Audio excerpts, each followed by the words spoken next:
ಜವಾಬ್ದಾರಿ ಅರಿತು ಚುನಾವಣೆ ಸಂದರ್ಭದಲ್ಲಿ ಕಡ್ಡಾಯವಾಗಿ ಮತದಾನ ಮಾಡುವ ಮೂಲಕ ತಮ್ಮ ಹಕ್ಕು ಚಲಾಯಿಸುವಂತೆ ಪ್ರಧಾನ ಜಿಲ್ಲಾ ಮತ್ತು ಸತ್ರ ನ್ಯಾಯಾಧೀಶರು ಹಾಗೂ ಜಿಲ್ಲಾ ಕಾನೂನು ಸೇವೆಗಳ ಪ್ರಾಧಿಕಾರದ ಅಧ್ಯಕ್ಷರಾದ ಹೇಮಾವತಿ ಅವರು ಕರೆ ನೀಡಿದರು. ಭಾರತ ಚುನಾವಣಾ ಆಯೋಗ ಜಿಲ್ಲಾಡಳಿತ ಹಾಸನ ವತಿಯಿಂದ ನಗರದ ಸರ್ಕಾರಿ ಇಂಜಿನಿಯರಿಂಗ್ ಕಾಲೇಜಿನ ಆಡಿಟೋರಿಯಂನಲ್ಲಿ ಆಯೋಜಿಸಲಾಗಿದ್ದ ರಾಷ್ಟ್ರೀಯ ಮತದಾರರ ದಿನ ಕಾರ್ಯಕ್ರಮ ಉದ್ಘಾಟಿಸಿ ಮಾತನಾಡಿದ ಅವರು, ಯುವ ಜನತೆಗೆ ಜಾಗೃತಿ ಮೂಡಿಸುವ ನಿಟ್ಟಿನಲ್ಲಿ ರಾಷ್ಟ್ರೀಯ ಮತದಾರರ ದಿನ ಆಚರಣೆ ಮಾಡಲಾಗುತ್ತದೆ. ಸಂವಿಧಾನ ನೀಡಿರುವ ಹಕ್ಕುಗಳ ಮಹತ್ವದ ಬಗ್ಗೆ ಯುವ ಜನತೆಗೆ ತಿಳುವಳಿಕೆ ಪಡೆದುಕೊಳ್ಳುವುದು ಅತ್ಯಗತ್ಯವಾಗಿದ್ದು, ಮತದಾನದ ಪ್ರಾಮುಖ್ಯತೆ ಅರಿತು ಉತ್ತಮ ವ್ಯಕ್ತಿ ಆಯ್ಕೆಗಾಗಿ ಮತ ಚಲಾಯಿಸಬೇಕು ಎಂದರು. ಯುವ ಜನತೆ ನೋಂದಣಿ ಮಾಡಿಕೊಂಡು ಚುನಾವಣೆ ಸಂದರ್ಭದಲ್ಲಿ ಮತದಾನ ಮಾಡುವ ಮೂಲಕ ದೇಶ ಕಟ್ಟಲು ಭದ್ರ ಬುನಾದಿಗಳಾಗಿದೆ ಎಂದು ತಿಳಿಸಿದರು. ಹಿರಿಯ ಸಿವಿಲ್ ನ್ಯಾಯಾಧೀಶರು ಹಾಗೂ ಜಿಲ್ಲಾ ಕಾನೂನು ಸೇವೆಗಳ ಪ್ರಾಧಿಕಾರದ ಸದಸ್ಯ ಕಾರ್ಯದರ್ಶಿ ಜಿಕೆ ದಾಕ್ಷಾಯಿಣಿ ಅವರು ಮಾತನಾಡಿ, ಪ್ರಜಾಪ್ರಭುತ್ವ ವ್ಯವಸ್ಥೆಯಲ್ಲಿರುವ ಎಲ್ಲರೂ ಸ್ವತಂತ್ರರು. ಎಲ್ಲ ದಾನಕ್ಕಿಂತ ಮತದಾನ ಶ್ರೇಷ್ಠವಾಗಿದ್ದು, ಮತದಾನಕ್ಕೆ ಬಹಳ ಮೌಲ್ಯವಿದೆ. ಅದನ್ನು ಅರಿತು ಮತದಾನ ಮಾಡಿ ಅಭಿವೃದ್ಧಿಯತ್ತ ಸಾಗಲು ಸಹಕರಿಸಬೇಕು ಎಂದರು. ಅಪರ ಜಿಲ್ಲಾಧಿಕಾರಿ ಕೆಟಿ ಶಾಂತಲಾ ಅವರು ಕಾರ್ಯಕ್ರಮದ ಅಧ್ಯಕ್ಷತೆ ವಹಿಸಿ ಮಾತನಾಡಿ, ಪ್ರತಿಯೊಬ್ಬರೂ ಕಡ್ಡಾಯವಾಗಿ ಮತ ಚಲಾಯಿಸಬೇಕು.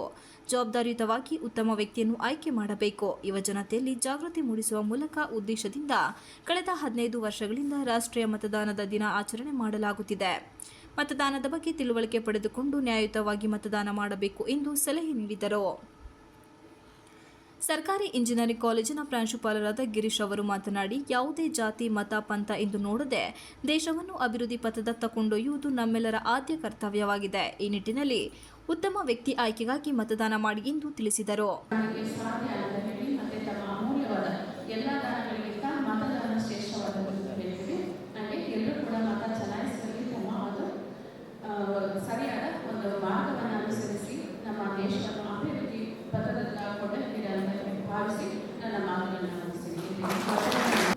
ಕಾನೂನು ಆಯೋಗ ಸ್ಥಾಪನೆಯ ದಿನವನ್ನು ನಾವು ವೋಟರ್ಸ್ ಡೇ ಅಂತ ಆಚರಿಸ್ತಾ ಇದ್ದೀವಿ. ಇದು 2011ರಲ್ಲಿ. ಇದೇ ಸಂದರ್ಭದಲ್ಲಿ ಅತ್ಯುತ್ತಮವಾಗಿ ಕಾರ್ಯನಿರ್ವಹಿಸಿದ ಮತಗಟ್ಟೆ ಅಧಿಕಾರಿಗಳಿಗೆ ಸನ್ಮಾನಿಸಲಾಯಿತು. ಯುವ ಮತದಾರರಿಗೆ ಗುರುತಿನ ಚೀಟಿ ವಿತರಿಸಲಾಯಿತು. ವಿವಿಧ ಸ್ಪರ್ಧೆಗಳಲ್ಲಿ ವಿಜೇತರಾದ ವಿದ್ಯಾರ್ಥಿಗಳಿಗೆ ಬಹುಮಾನ ವಿತರಿಸಲಾಯಿತು. ತಹಶೀಲ್ದಾರ್ ಶ್ವೇತಾ ಎನ್ ರವೀಂದ್ರ ಪ್ರಾಸ್ತಾವಿಕವಾಗಿ ಮಾತನಾಡಿ ಸ್ವಾಗತಿಸಿದರು.